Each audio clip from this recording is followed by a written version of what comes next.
What's going on, guys? It's Devin here at Cover 3 Media. Just me here today, breaking down a few teams here that have been struggling this season that we're trying to look ahead here in Dynasty Fantasy Football. What's going on with them? What's the value at, according to Keep Trade Cut, and some of their contract situations. So let's dive right into it, guys, right after I hit that intro.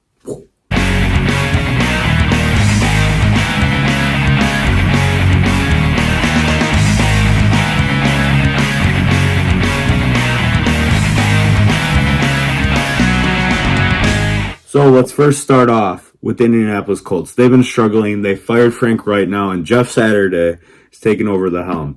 Now, we don't know if they're going to keep rolling with Sam Ehlinger, who's just been terrible for the Colts in his 2 starts, or if they're going to give the helm back to Matt Ryan. For Michael Pittman owners, let's hope he gives it back to Matt Ryan. As we know, Matt Ryan, his whole entire career, has fed number 1 receivers. He's done it for Roddy White, Julio Jones, and Calvin Ridley, and he was doing it with Pittman. We saw Pittman have some few big games here. Now, my stance on Pittman, according to Keep Trade Cut, he's receiver 18 right now. He's a young, talented guy out of USC. I like his upside. I think we got to hope that the Colts remain kind of bad this year. And you got to, in Dynasty Leagues, hold on to him and maybe try other guys in your lineup that you could put in over him because it's going to be a little inconsistent this season. Just bad play, especially if they keep Ehlinger in there. But this is Dynasty, guys. This isn't season long. We got to maybe hope that the Colts can find their quarterback. They've had a different quarterback almost every year since Andrew Luck has retired, I'm pretty sure, every year. So it's been a little bit, up and down. So let's hope they can find a franchise quarterback that loves Pittman because Pittman is an absolute beast. And I probably would rank him a little bit higher than receiver 18 than Keep Trade Cut would, but we'll see what goes on there. Next guy, Jonathan Taylor. He's been a disappointment this season, no doubt about it. Was the RB1 last year. He's many eyes the Dynasty RB1, and I still think he probably is that top 1, top 2, top 3. In my eyes, he's still top 3. Keep Trade Cut has him RB6. Now, I think this is a perfect opportunity to go buy low on him, guys.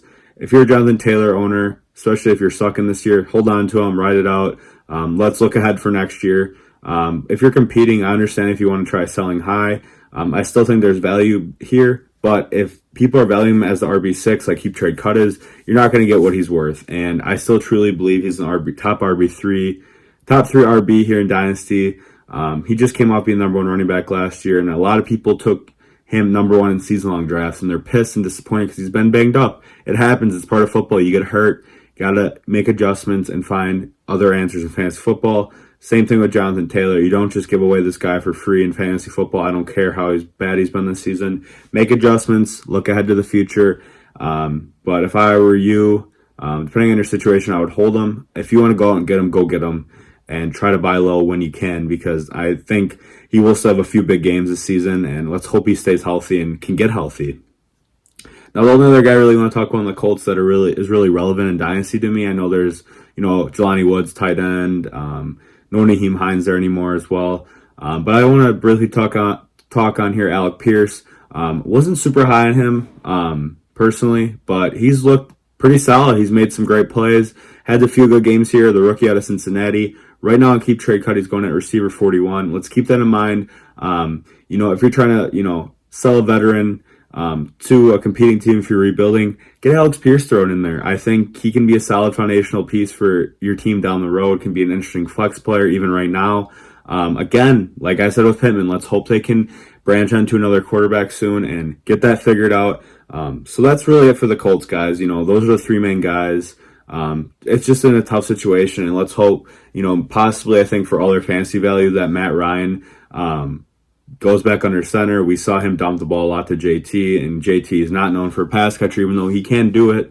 So I think they're going to be bad regardless if Matt Ryan or Ehlinger's in there. So let's put the veteran back in there for fantasy's sake. But if not, guys, it's tough to want to trade any of these guys. I would just hold and hope for the future that they can finally find their franchise quarterback. I know they're probably wanting Arch Manning in a couple years, but that's a while away. They got to find someone soon because it's been a quarterback carousel every year since Andrew Luck, who was just an absolute animal on the gridiron, had to retire on us. But I hope he's doing well. Next team I want to go into is the New Orleans Saints. 3 key guys I want to talk about, just like I did with the Colts. First up is Alvin Kamara. Right now on Keep Trade Cut, he's RB16 in Dynasty. I would agree around that. He's still an absolute beast and a great fantasy player to have, especially if you're trying to compete. But, there's a lot of speculation going around about his felony criminal charge he got charged with in Vegas. A video surfaced actually on late Saturday night, early Sunday morning, of him and a group of guys stomping on whoever the guy or girl was that happened. So keep that in mind if you're a Kamara owner. It's just tough. Even if you're competing, you got to ride him out until he's done, I think. But if you are rebuilding, I think you got to sell him when you can, because there's a possible suspension looming over this guy's head.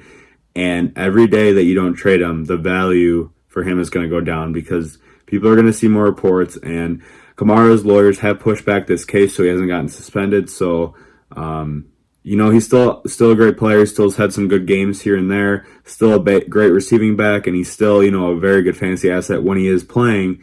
But there's just that cloud over his head that we don't know when it's going to drop, and it's hard to predict.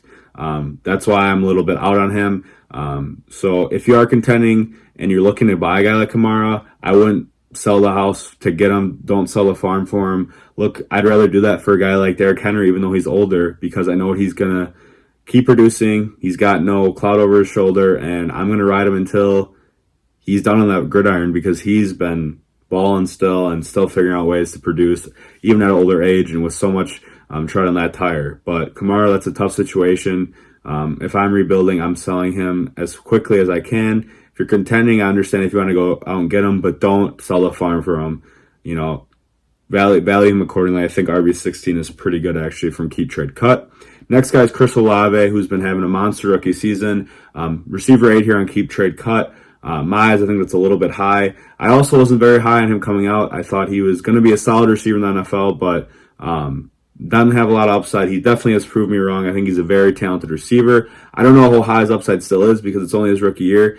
He's been performing the best out of most of the rookie receivers, and he's looking like a front runner to win Rookie of the Year, along with Kenneth Walker and Dameon Pierce. Breece Hall would have been in that conversation if he didn't tear that ACL, unfortunately.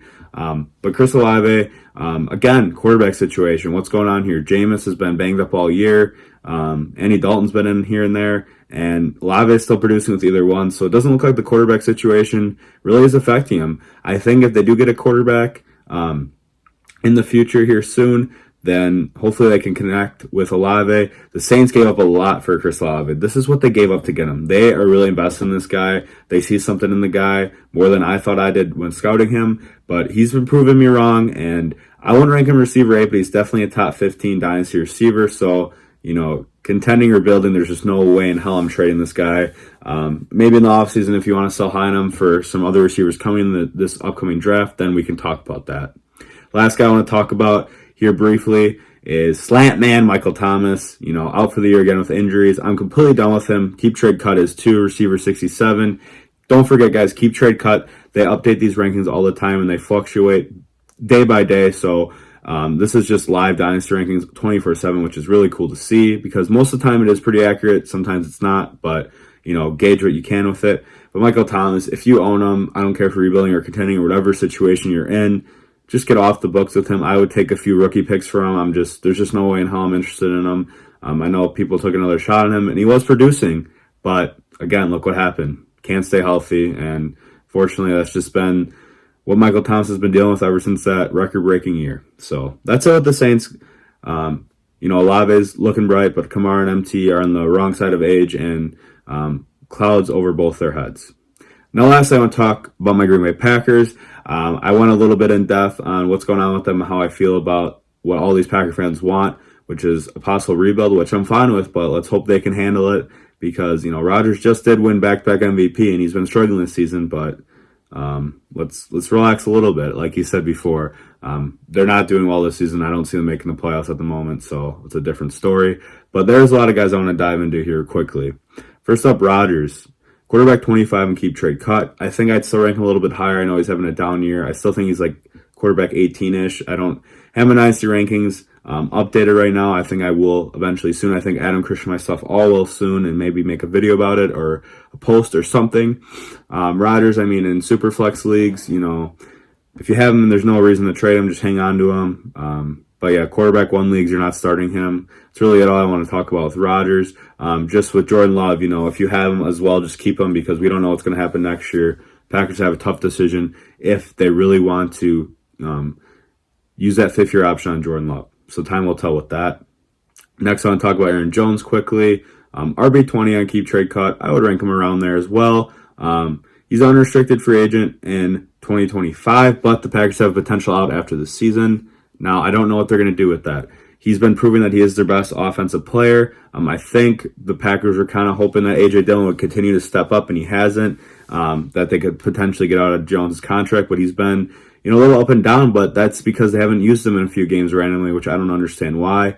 When they give him the ball, he produces, and I hope they continue to do that.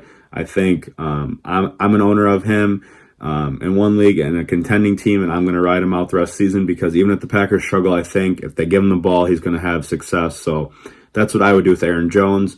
If you're kind of rebuilding again, it's similar to Kamara's situation. I would sell him. I think you could get more around the same for Jones as Kamara, even though Jones doesn't have that cloud over his head, but that contract situation is a little bit of a cloud overhead, but he could still be producing. It's not like he's going to get suspended for anything. That's the difference between them. Next up, A.J. Dillon, RB24. I would agree with that from Keep Trade Cut. I had high hopes for him. I thought he was going to be a top 15 running back this year, to be honest, in PPR. My knock on him was I didn't think he was a great pass catcher, and last year proved me wrong. This year, he's just not been super efficient on the ground, and it's been up and down with touches, and things can turn around for sure. I still believe in his talent. I still believe he could pick it up, but I think this is appropriate ranking. I just acquired him in one of my Dynasty leagues as I sold high on Dalvin Cook because he's also getting older, and I thought I'd rather get a first for this upcoming great rookie draft and some young running back and receiver. And then I went out and traded Dillon for for your second and 2/3, I believe it was, or 2 seconds and a third, which might have been a little bit high for him, but I wanted a running back. I'm a Packer fan, so it's more enjoyable to watch. But A.J. Dillon, it's tough. I think if you're rebuilding, I would hold on to him. If I'm contending and you want to have him as a piece in a deal to get a more contending asset like a Kamara or something, then I would definitely do that. But A.J. Dillon's, hopefully Quadzilla can pick it up down the stretch and get his dynasty value back up. Then I want to touch on the three receivers here in the Packers, the main three. First up is Lazard. Right now he's receiver 52. I think he deserves to be a little bit higher. He's having a very solid season. He's definitely a flex play the rest of the season. Rodgers trusts the guy. I would too. He's been very, very impressive, but long term, if the Packers do bring him back, he's a free agent after this year. He's going to probably want a decent amount of money if he continues to perform well. I don't think he's a number one receiver in any NFL offense personally. He has been for the Packers, and we're not really winning. I think he's very solid. He's an okay receiver 2, and he's a very good receiver 3. We saw that with Devontae, how it's been.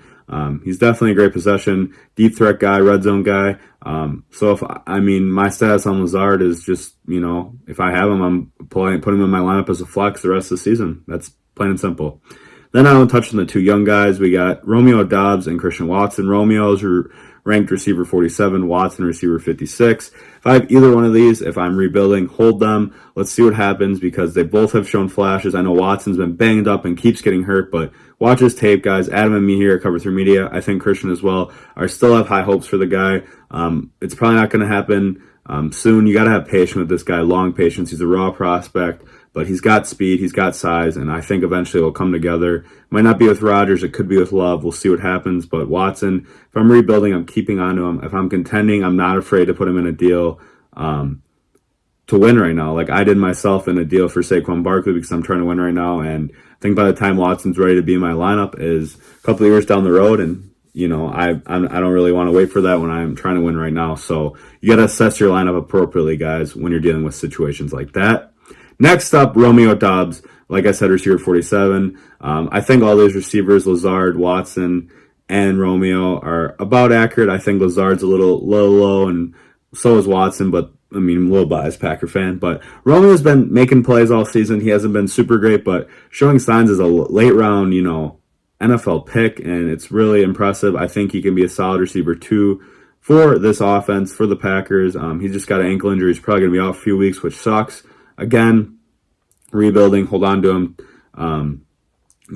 If you're trying to contend, don't be afraid to throw him in a deal as well as Watson. I think if I had to pick between the two, I think Doubs has shown more promise than Watson right now, but I think Watson's ceiling is still a lot higher. So if you're debating if you have both of them, which one you'd rather throw in a deal, I personally would rather throw Doves because people might be higher on him too because he's actually shown more than Watson. So use that little trick in trades if you want to. And then the last guy in the package I want to talk about briefly here is Robert Tonyan. Receiver 28 on key trade cut. I think that's a little bit low. He is an unrestricted free agent after the year. But he's had a few good games here. Hasn't been insanely impressive, but Rodgers has counted him a lot as a safety blanket, and I think he will down the stretch. So I think he's a great, bye week fill-in still. And if somebody goes down, you can throw him in there, especially in tight end premium leagues. But long term, I don't see much happening with Tonyan, especially if the Packers don't bring him back. So yeah, guys, that I just dove, into the Colts, Saints, and Packers, about their main dynasty guys, just about their value, how I value them going forward, what keep trade cut values them as well. So, we'll make videos like this all the time. Adam and Christian are going to have some YouTube videos out here soon as well. We're here at Cover 3 Media. Please, if you've been watching this video and enjoying it, give it a like, give us a subscribe here on YouTube. We'd really appreciate it. We're trying to grow this community, share our knowledge with you guys. We really want to help those out and help you guys win championships. Again, we're on TikTok and Instagram as well at Cover 3 Media. Check us out there. Give us a follow. We're posting stuff every day on those accounts, on those pages. Other than that, guys, I appreciate you guys watching. And, we're here all season long, all off season. We love Dynasty, and this is more of a Dynasty video and the rest of the season video. So stay with us here at Cover 3 Media. Devin out. We're winning championships, baby.